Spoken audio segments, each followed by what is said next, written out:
It's a James Blake song called Limit to Your Love. It's a Lucid Rhythms remix. And the reason I call it Limit to Your Love is because I wanted to talk about the Ten Commandments today. I was actually talking to my friend Russell the other day. So this is really a second-hand or third-hand sort of thought, because he was talking about, he was in this conference sort of thing, and he was talking about how they were talking about the Ten Commandments, but talking about them from an aspect of love. And I thought that would be helpful, because I feel like most of the world, we all have problems with law or being told what to do, even though we need it. And I was just talking with Ross, who's operating the camera right now, about, like, I always think of, in laws, I always think of post-apocalyptic movies or like utopian fiction. Most of my references rotate around fiction as opposed to real life, and that's something I'm learning to escape from as well. But how, people come into things with this ideologue sense, the idealized version of how humanity should be and how the world should be. And I think every government is probably founded on these same principles. But inevitably, something runs contrary to all the perfect ways in which they thought it would go, because we're imperfect creatures. We're all broken and angry and selfish. And then you're like, what do you do? And you're like, we didn't want to have any laws. We wanted everyone to just be able to do what they wanted. But ultimately, those things constantly, or not even ultimately, they just constantly ram and smash and bash into each other. So in that way, we need law. We just need it, whether we like it or not. And actually, the fact that it does produce a rising of our spirit and we don't like it kind of proves how much we need it, because we're not able to govern ourselves, and even the idea that we should somehow gets us in a tizzy. But I wanted to speak about the law in the way of that God is love, because I think everyone is pretty cool with the whole like God is love idea, and it's like, God's love, that's great, so he just loves me no matter what I do. But God is love in the true way of love, and God's also love in the way that, like, he wants a love relationship with us. He wants us to be in like a genuine love relationship, and he wants us to not only have that with him first and foremost, but then let that true, genuine, giving, sacrificial love filter out to everyone around us. And when you're in love with someone, you want to like get to know them, and B, you want to please the crap out of them, don't you? Like, all you want to know is like, what are their favorite everythings? What's their favorite ice cream? What's their favorite beverage? What's their favorite pizza? And you're like, and then I want to do those things. So being in love with, and that's with a broken, like, messed up human who has their own issues. But to be in love with God, like perfect creator, divine light and beauty, is to then be in love with perfection.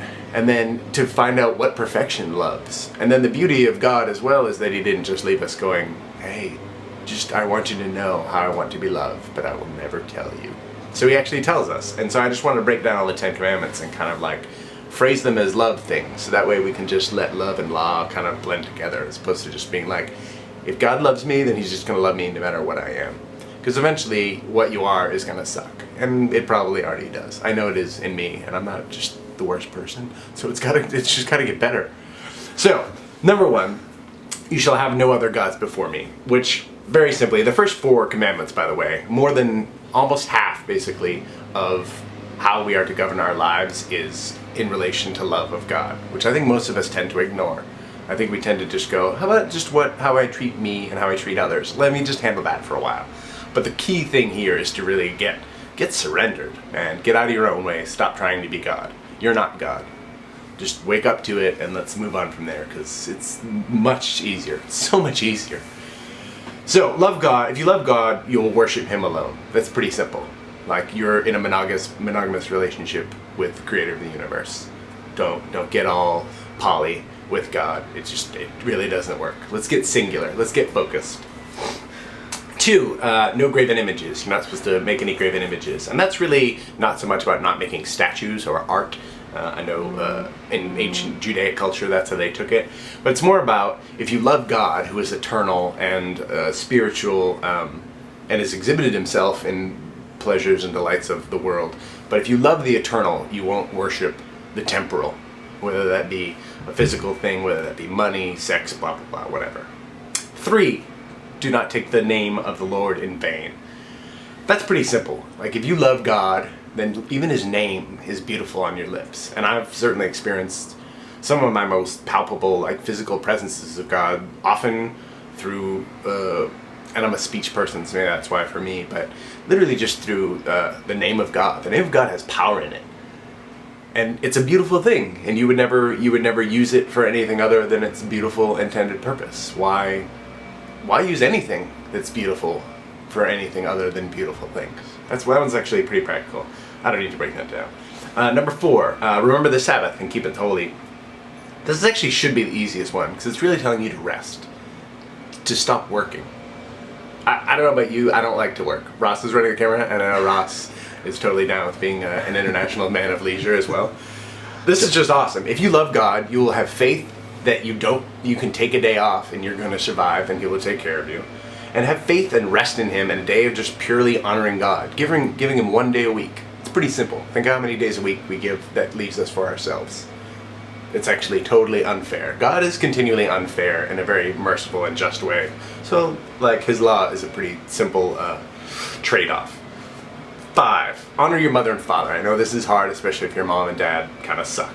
But if you love your family, more or less, this is all saying, if you love your family, you'll honor them.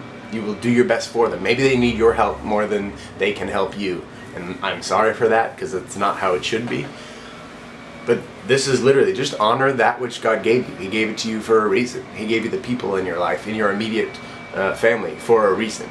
That you would learn early on to stop being so dang selfish and focus on people that aren't you. And you know what? If your parents were broken or horrible or cruel, then in a way you learned a deep lesson about life and your soul, that you're actually, it's not about you anyway. You know what I mean? Sometimes good parents kind of coddle. I know I had parents who really both loved the crap out of me, and so some lessons I'm still learning that other people learned far before. And it seems like scars, but scars are beautiful too. 6, do not murder. This one really should be pretty dang obvious. I don't know anybody who would have too much of a problem with this one, but more or less, if you love others, you're going to value their life over your own. That's the only sort of extreme part of it you might not think about. But literally, their life is more valuable than yours. So then to take their life should be really the last thing on the menu. We were just Ross and I were just talking about a bunch of exceptions for that, but let's just go ahead and say don't. Because you know what, for most of us, just don't.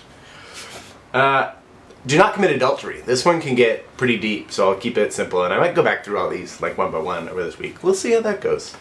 If you love your wife or husband, you won't violate the physical, spiritual contract you've made with both your bodies and your words and whatever.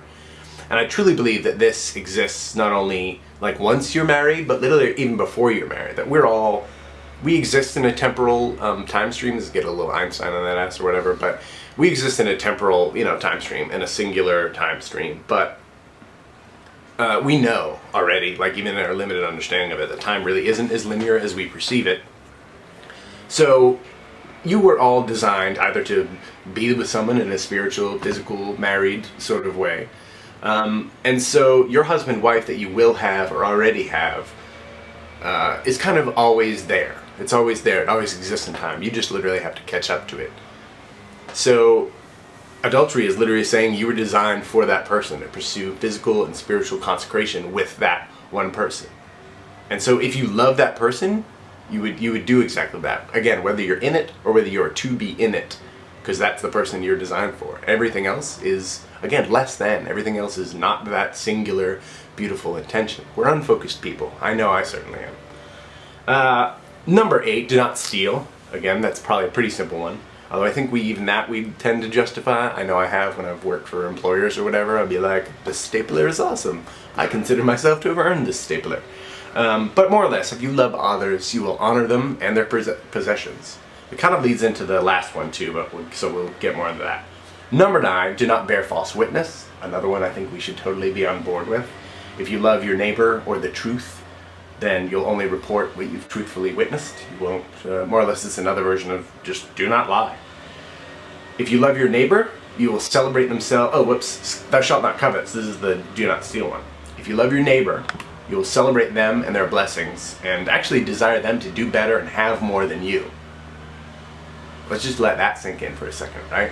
You will love them, you would rather them have more than you have more than them, which I believe is 100% contradictory, of course, to like nationalist thinking, to how capitalist thinking runs. But that's the beauty of God. That's the beauty of sacrificial word and love, is that literally I would rather you be doing fantastic than me be doing well. So therefore I have no need to covet. Because you know what? In my love for you, I share in your blessings. When you truly love somebody, everything awesome that happens to them happens to you. Like my wife Archie, totally this past year has stepped into awesome glory, and I am richly overjoyed by it. It's as if it happened to me. And I can point to, oh, well, I was part of it in this way and this way. It doesn't even matter. Just the fact that I love her, I share in it. And honestly, everyone who knows her, we all get to share in that and feel like it happened to us. That's all that coveting is trying to get you away from. But think, just moment to moment, every day. That's something I think we all super struggle with. I know I struggle with it still, to this day. Anyway, the law of God is a law of love. And I know for a lot of people it's actually the hardest part, because you're like, you know what, I don't believe in rules, I don't believe in laws. I believe I get to run my own life, I get to run my own laws. But I'm telling you, the way of love and law love is life, and the opposite is death. And so really, honestly, because I want the best for you even more than myself, have I completely lived this thing yet? No. But I want you to. I want to not covet your righteousness. But I want you to be even more righteous than this speaks to you now. Let's try it, shall we? Let me know how it goes. Help me out. Peace and love. Amen and Selah. Done!